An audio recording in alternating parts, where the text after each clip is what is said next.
Hello everyone, welcome to today's lesson of Drawing with Blizzard Ninja. Now, today's lesson, we're going to be diving deep in the pipeline and the workflow of animation. We're going to be diving deep into it. So, yes, I'll explain everything in making an animated film, making a short video, comedy skit, animated series, anything that you, as long as if it involves animation, I'll be explaining it today. And also, um, yes, but the most important thing that you need to know is the 12 principles of animation. Now, of course, what you call this thing, if you do not know what that is, we can always dive deep into that. Like there's one of my previous lessons that I've posted previously about the 12 principles of animation. You can go check that out. And then again, for those of you who love reading, for those of you who love for those of you who love reading and stuff, you can check out two books that I'd recommend for you to try out that dive deeper into the 12 principles of animation. But then of course I am gonna dive deep into them myself.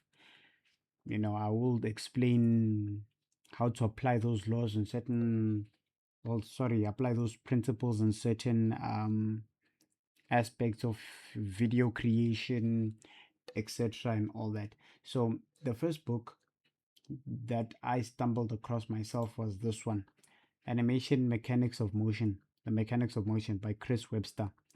It's a very fascinating read. It's basically a textbook. So, it has little activities in it for you to practice.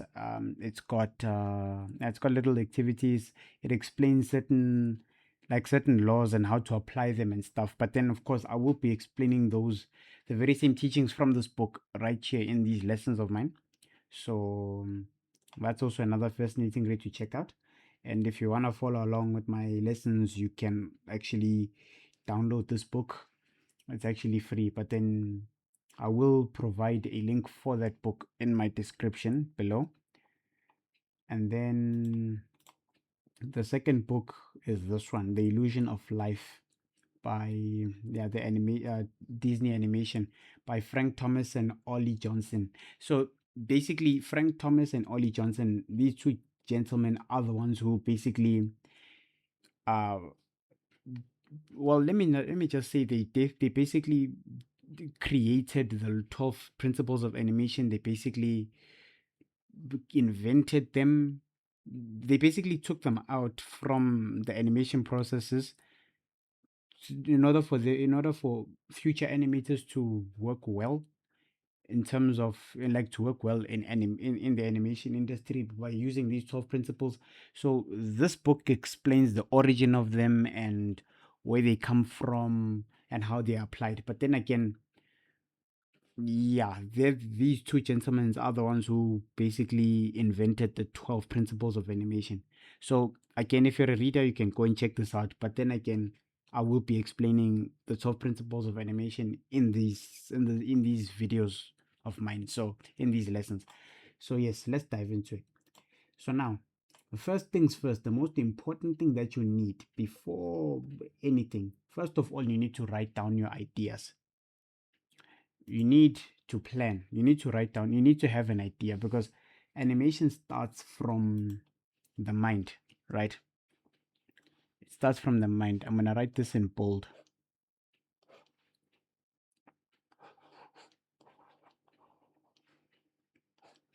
This is what you need. The first thing, before anything, before this is where it starts. It all starts in the mind. You need an idea of a little story concept or a certain comedy skit or something. It starts all in the head. It starts with the idea. So, what do I mean by idea? I mean character design, the background, the storyline, what's gonna be involved in the video. Everything. It's gonna be that. The idea. It starts there. Without the idea, I mean, it won't even exist at all. The animation won't exist at all. The idea is the most important thing. That's where it starts. And then, of course, after the idea comes what we call the planning.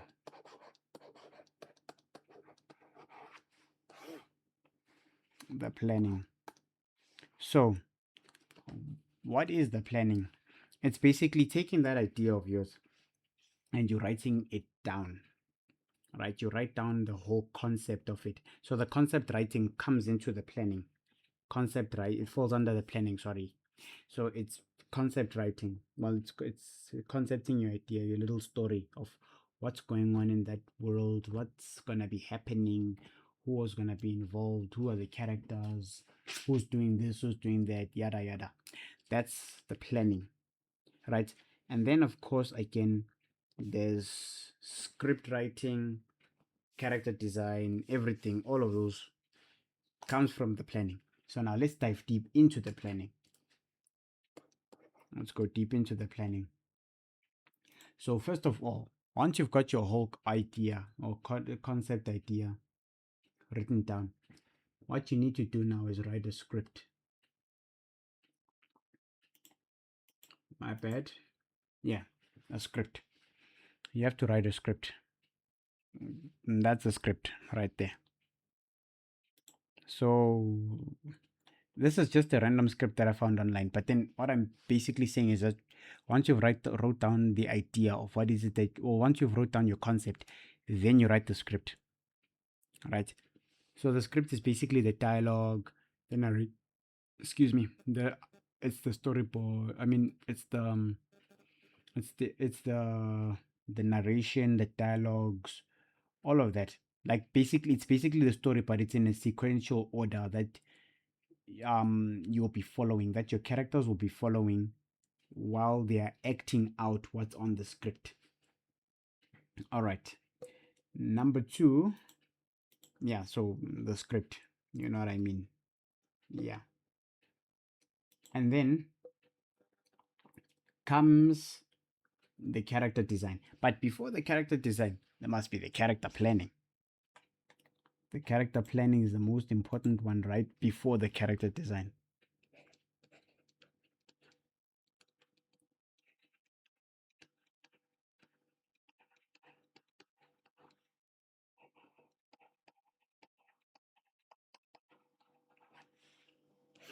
Character planning. So, what's involved in the character planning? Well, of course, first of all, it's where they live. It's where they live. This is the first thing. Where does the story take place? Second, it's the character's name. Who's the character? Tell us about him. Third, of course, we have to know the. Okay, I'm gonna write that in small. The gender. What is the character? Is it a male or female? Third, we need to know the character's age. You know, the age of the character. So the place where the character comes from. Who's the character? What's the character's name? What's the gender of the character? How old is that character? You know, the outfit. But then, of course, these two, they're basically the same. Because, I mean, the you won't know what the character wears if you don't know where he's from. But then again, it just depends on what is it that you're looking for or what you're creating, because you can create a character who's from the distant future, wears futuristic clothing, and then he goes back in time to a cave where he meets cavemen wearing animal skin. But anyway, that's, yeah, I'm just showing you. So outfit, right? Outfit. And then from the outfit, again, there's this word. The word is called character, personality. Personality.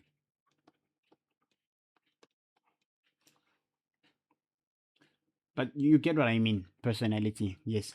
Although I couldn't fully write down the word, but I mean, that's what I meant. So personality, character's personality. So this is what makes up the character. It's not just going to draw the head and the body and what. No, no, no, no. It starts here. It starts here. This is where this is the most important thing. All of this, the environment, the name, the gender, the age, the outfits that they wear, what are they wearing, and the personality. You need to know all of these things before creating your character. Otherwise, you're gonna create a character that's just gonna be there, but there's not much story to him. Oh yes, almost forgot. Speaking of character story, the background.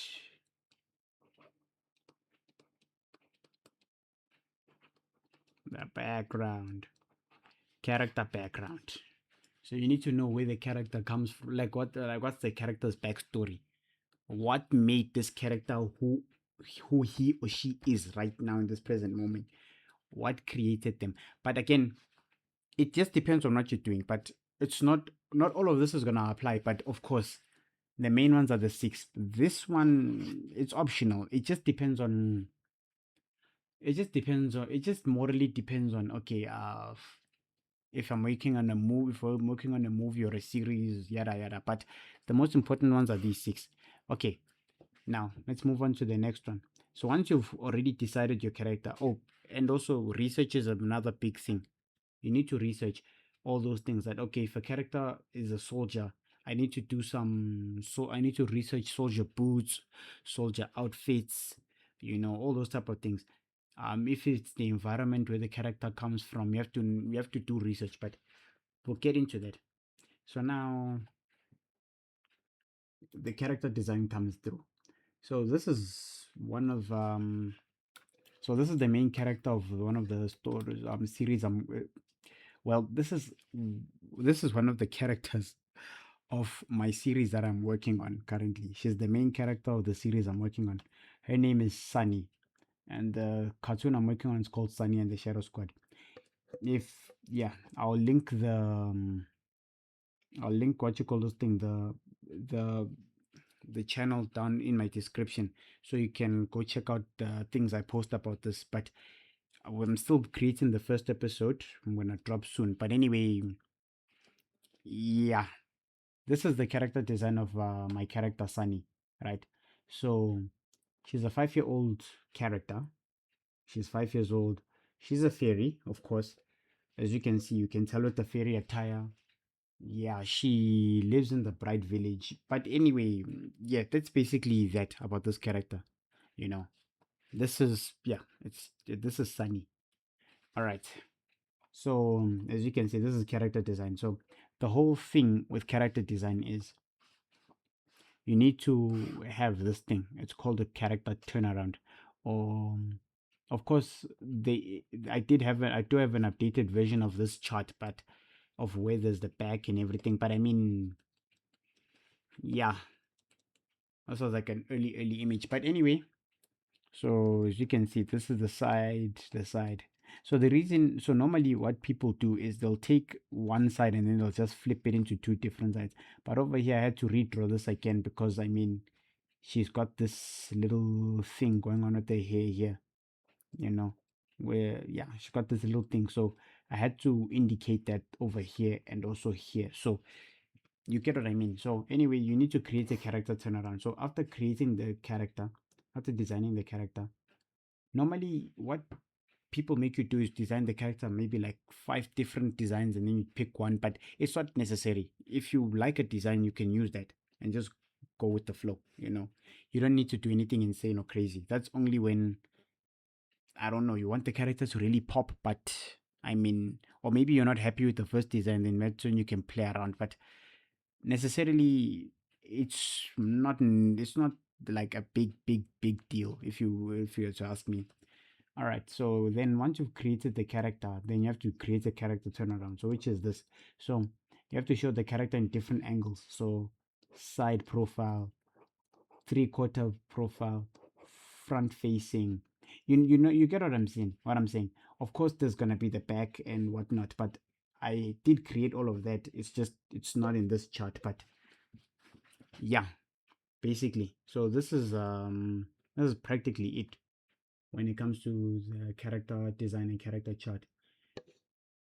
All right, and then of course after the character design, then there's the background design. So it doesn't have to be this saturated or this exciting or this hectic or this glamorous or this amazing. It can just be something small, something light, you know. My bad. Something light, something something simple. It could just be a hill, a hill with a tree. So a hill with a tree,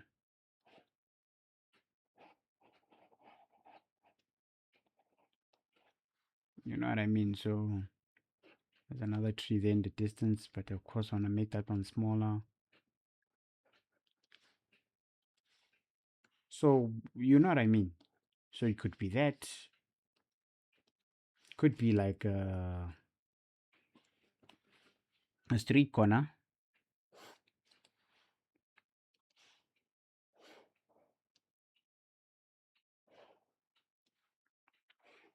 the corner of a room, the corner of a street. But you get what I'm saying. Like it's not anything hectic. It's just background, background design. And again, you can approach this in multiple ways. You can either draw one yourself, or you can create one in Blender and just drop it in. Or you can just take a picture of a real background and just draw over it.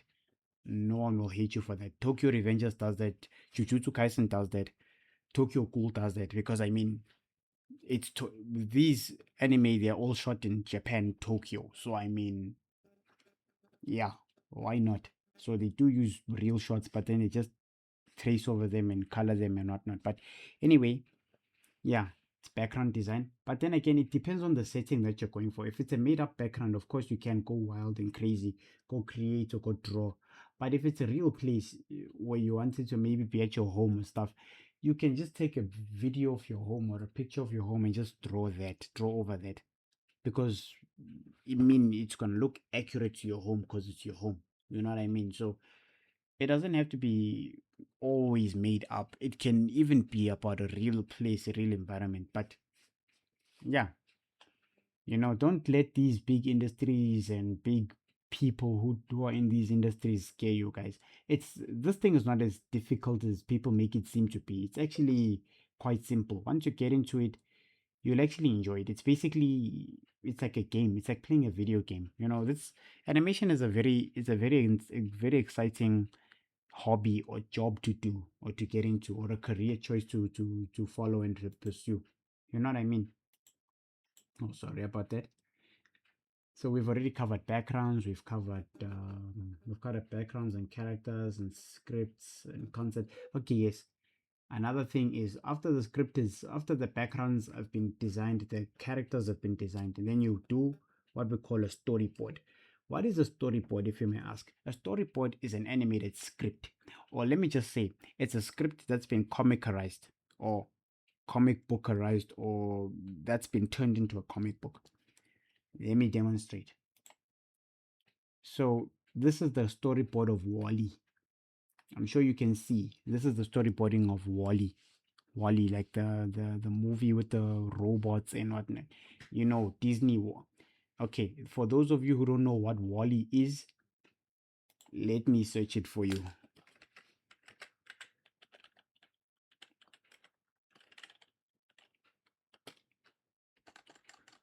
My bad.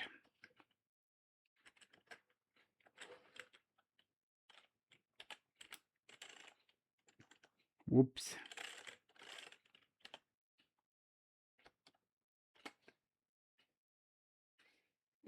Whoops.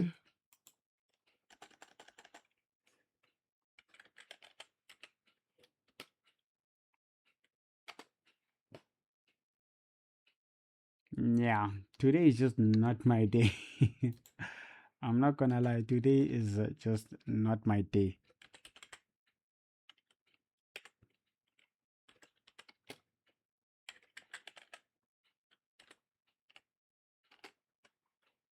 Yeah, there. Oh, it's Wall E. I'm sorry, guys. It's been a while since I've watched this, so I mean, yeah, I had forgotten the spelling, so my bad on that. But this is what I'm talking about. So this is Wally. So look how beautiful it looks. Just look how realistic it looks, how clean it looks, how amazing and awesome it looks. But in actual fact, this is how it started. This was literally that. Just look at this. Just look at this. It looks like someone was tired and bored, and they're like, you know what, this. I'm just gonna do this, and then that's it. I'm moving on with my life. It doesn't look that exciting. It doesn't look like, wow, this is so cool. It doesn't look like those awesome manga scenes that, man, I wanna draw like that. It looks like, come on, man, you just woke up from the side of your bed. In fact, you were pushed over your bed, and then you came and just doodled this and then be like, yeah, call it a day. This is it.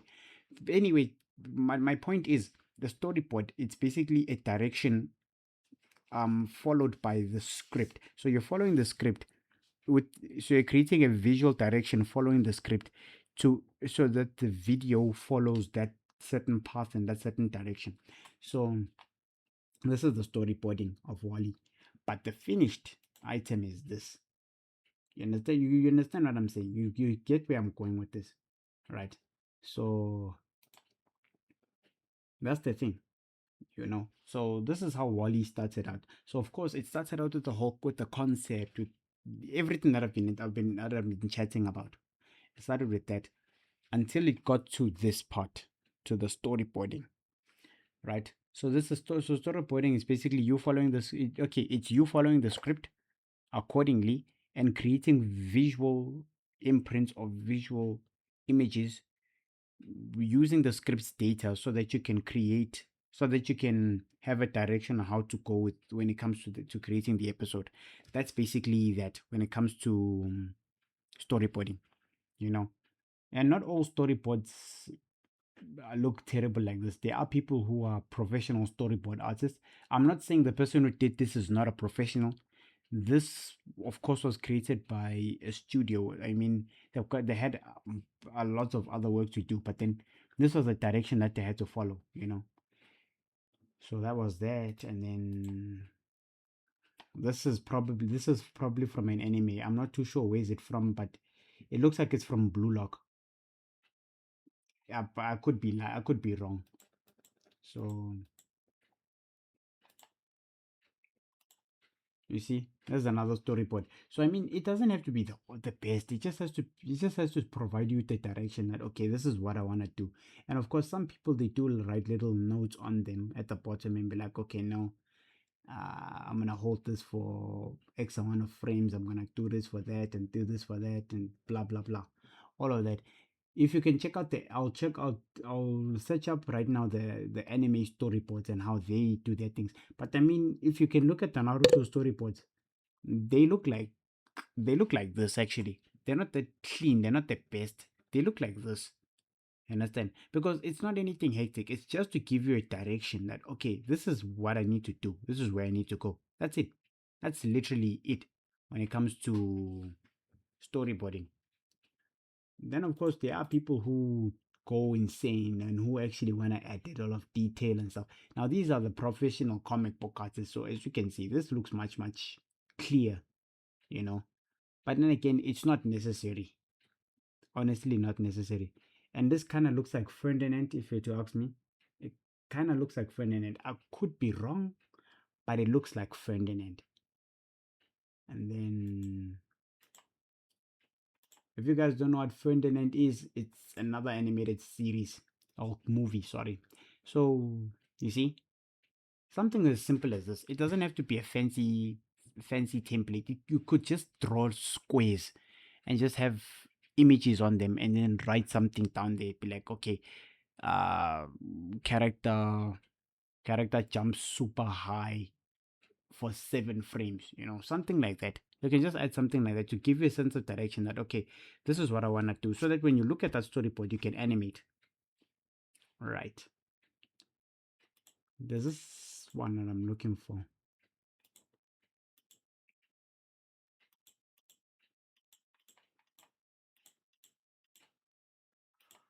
Yes, this one. It's also another clean one. Once again, I'm not showing you all of these things to scare you guys. It's just a direction that you just that you have to take when you're storyboarding.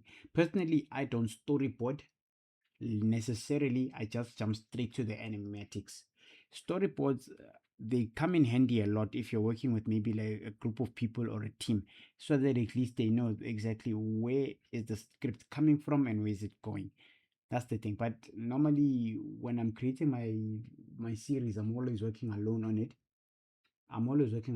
and I don't usually storyboard it because I don't see the point. I just jump straight into the animation and I do it because immediately when I look at the script, I already know what's gonna happen. I already have everything in my head because I'm the one who even wrote that script. So you know what I mean. So that's the thing. But then storyboards help a lot when you're working with a group of people, with a group of like 5, 6, 7 people. Again, if you're working alone, you can use a storyboard because I mean, it's not like you'll animate right away. Because again, there's still something else that needs to be done before that, and maybe you might have forgotten it, or life problems happen and things could have swayed you, so you might have forgotten the story or forgotten what it is that you were thinking. So the storyboard does help because it kind of captures your thoughts on paper so that when you look at it again you can instantly get that memory back. So it does help in that sense. So that's the thing. Unless if you do animation every single day like me, and you, yeah, like every day you do it, you don't skip a day, then of course you can still use a storyboard, but you won't need one because I mean the story is always in your head. But that's beside the point. All I'm just saying is that storyboard is needed to give you a direction of where the script is going. That's the storyboard. And then once all that is done, then there's the animatics. Now, just gonna keep this on. I'm gonna keep something on. So the animatics are an animated storyboard. So it's basically this, but that's moving. It's this, but that's moving. That's all of this, but the moving version of this. And then after the animated storyboard, which is the animatics, then there's after the animated storyboard, then we have the cleanup. So the cleanup of the storyboard, you know, because I mean, if you had submitted something like something that looks like this, you of course need, if this was your animatics, you need to clean this up for it to look clear, to look clear, you know, so that someone can come and add color into it. After the cleanup, yeah, after the cleanup, then there's the coloring. After the coloring, then there's the shading. Shading, well, yeah, I call it shading, but it's called rendering. So after coloring, then it's rendering. So it's rendering where it's adding shades, lighting, and all that, etc. All those good stuff. Then, of course, with the background design, it does fall into it and all that. And then, of course, the sound. There's the sound. So what the sound is, it's basically sound effects, either Foley or just sound effects from CapCut or wherever. And then, of course, there's voice acting. So either you can record yourself, record yourself using multiple voices, or reading that script, because that's again where the script comes in again. So you don't throw it away after doing the animatics and the storyboard. You need it to for the voice acting. So normally, um, how you're supposed to do it, if you're gonna do it in order, it's gonna be the concept, and it's gonna be the it's gonna be the concept, the planning, or let me just say the idea, the concept, the planning, right? The script, the voice acting, the voice acting, the animatics. Oh, no, no, no. Yeah, normally it's gonna be the voice acting, then it's gonna be a storyboard animatics, or sometimes it's gonna be the script writing, then it's gonna be storyboard animatics. Oh no, wait. Before the animatics, it's gonna be voice acting. So usually voice acting either comes before so voice acting either becomes comes before the animatics or after the animatics. So it just depends. So it's much better if it comes after the animate if it comes before the animatics, because you get the storyboard and then you use that audio sound to create the animatics on top of the audio. and following the storyboard. So yeah. And then if you do if you do the voice acting last, now you're doing something called blind animation, which is uh, just basically filling in the lip syncing chart, which I will teach the lip syncing chart in a in a later video. So the lip syncing chart according to the different mouth shapes and whatnot, and then that's when you add the voices to it, and then you try to map out the sound according to the Vizimis. But then I'll explain all of that. But anyway, yeah. So then it's the voice acting. After the voice acting, it's it's beat production, and then yeah, after beat production, then it's then your video is done. You know. So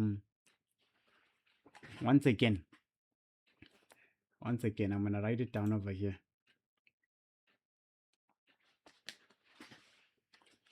So the first thing, I'm gonna lower down my pencil. It's too big. So the first one is idea.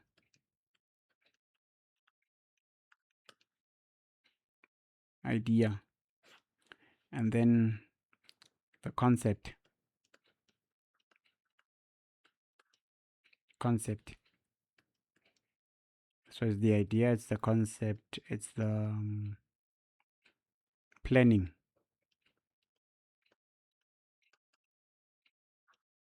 It's the planning. Now, of course, it does include all of these things, but then I mean, yeah, it's the planning, and then it's the planning. So right after the planning, yeah, the script.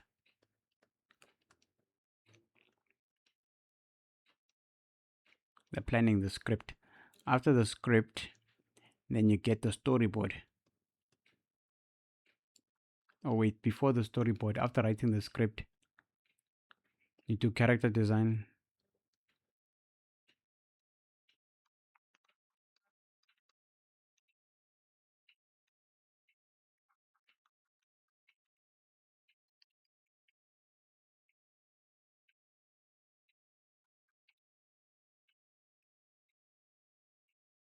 Character design,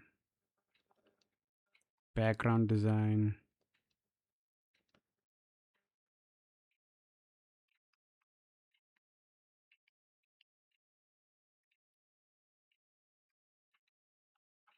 But then again, I bet.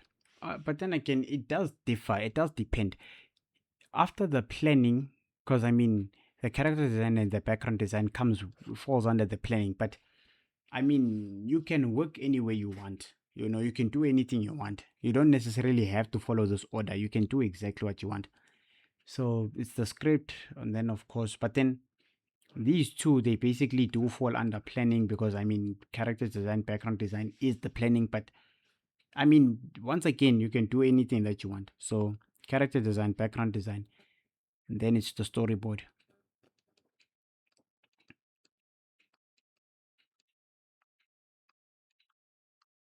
Storyboard. And then it's the voice acting.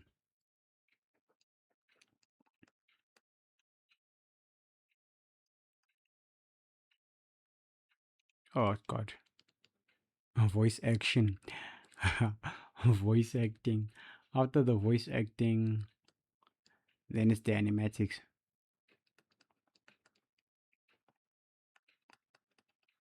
It's the animatics. After the animatics is the cleanup.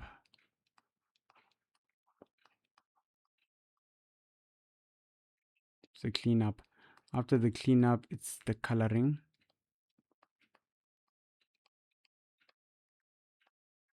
After the cleanup is the coloring, and then comes the rendering.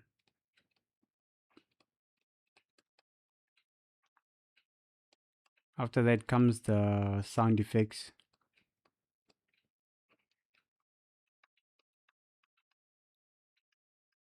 Comes the sound effects. Normally they create the sound effects using Foley or actually sound effects. After the after all of this, after the cleanup, the coloring and the rendering is done. But normally they do it after the animatics are done. So I mean, again, it's out of preference. You can do whatever it is that you want. You don't necessarily have to follow this pipeline. And then, because I mean, some creators, they just take a video that was existing, then they just animate on top of that, and then they repost it and done. That's also animation, which is what I'm saying.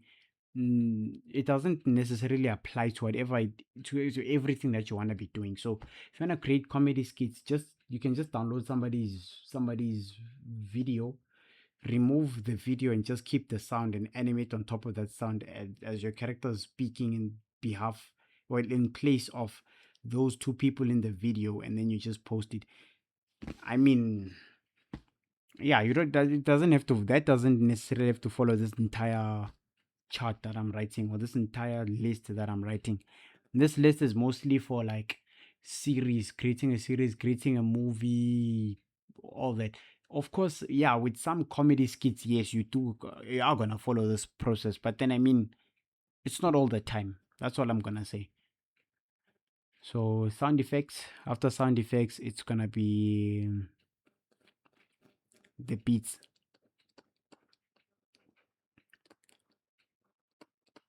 And no, sound effects and beats are not exact. They're not the same thing. Normally, sometimes people, after the rendering, they create the beats, then they do sound effects on top, because it's usually the last thing. But again, you can do whatever it is that you want. So sound effects is basically like, when your wind is blowing, it makes that sound. Or maybe if it's gonna explode, then ba ba ba sound. And you know what I mean.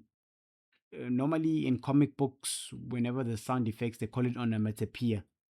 They call it onomatopoeia. I don't know why they call it that. It's just, I know it's just called onomatopoeia. It's where there's the pow sound, the bam. That's an onomatopoeia, basically. So the onomatopoeia is the sound effects. So which is the clinking sound, the sizzling sound of steak, when the way that you will hear whenever it's gonna be raining. So those type of stuff. That's sound effects. And then the beats is like the music that plays in the background. And then of course that's yeah, there's gonna be voice actors in the along with that video. But then that's basically the entire pipeline of animation.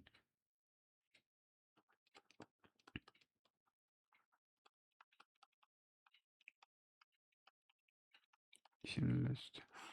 So this is basically it, the animation list. So yeah, but everything starts from here.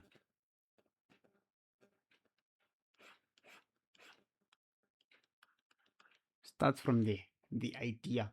Then all of this is then all of this is possible. All of this is possible. Without this, forget everything, because everything starts here and then it branches out into all of these awesome stuff. But that's it from me today. I'll see you guys in the next one.